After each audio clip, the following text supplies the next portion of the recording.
विनीत शुक्ला जी काशी से। राधे राधे महाराज जी।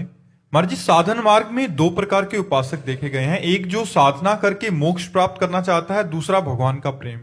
महाराज जी, साधन पथ का वास्तविक आनंद तो भगवान के मिलन और प्रेम में ही है, ऐसे में कोई साधक मोक्ष क्यों चाहता है? मोक्ष तो दंड के समान प्रतीत होता है, जिससे प्रेमियों को सबको नहीं। अभी आप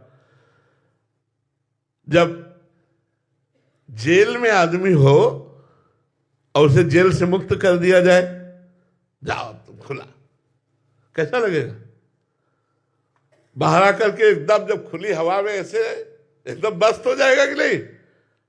जब काम क्रोध लोभ मोह मद मत्सर जन्म मरण दुख सुख चिंता भय शोक लाभ हानि निंदा स्तुति मान अपमान सबसे मुक्त हो गया, वो कितने आनंद में होगा, अखंड आनंद। लेकिन उस आनंद में भी जो लघुता पैदा कर दे उसे कहते प्रेमानंद, भगवान का प्रेमानंद। वो कोई मोक्ष सुख साधारण सुख नहीं है, अरे अखंडानंद है। काशी में इसी की आराधना होती, काशी में तो केवल इसी की आराधना होती है, मोक्ष सुख की आराधना होती।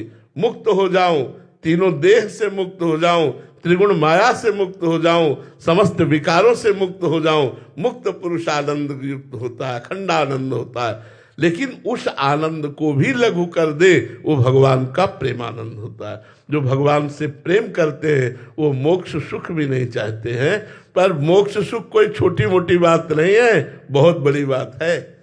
मोक्ष सुख बहुत बड़ी क्षमता है, बहुत बड़ी आध्यात्मिक ऊंचाई है, कोई साधारण बात नहीं। मोक्ष हो जाना बहुत ऊंचाई की बात है, और मोक्ष से भी ऊंची बात है प्रेम, भगवत प्रेम हो जाना। उद्धव जी परम मोक्ष को प्राप्त ज्ञानी महापुरुष हैं, तो समझते थे गोपियों के पास जाते हैं अभी अपना जादू चला देंगे ज्ञान का। लेकिन उनको क्या पता कि प्रेम का जादू ज्ञान के ऊपर चल जाता है।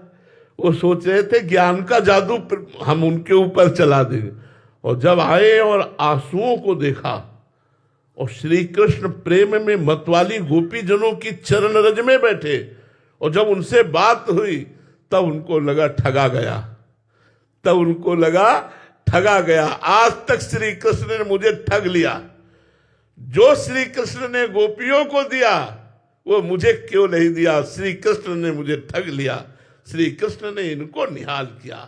तभी कहा कि मैं वृंदावन की कोई लता गुलमौषधि बन जाऊं, जिससे इन भगवत प्रेमी गोपिकाओं की चरण रज पड़े और यत्किंचित मेरे हृदय में प्रेम जागरण हो जाए। जब प्रेम का परिचय उद्धव को मिला तो लगा ठगा गया।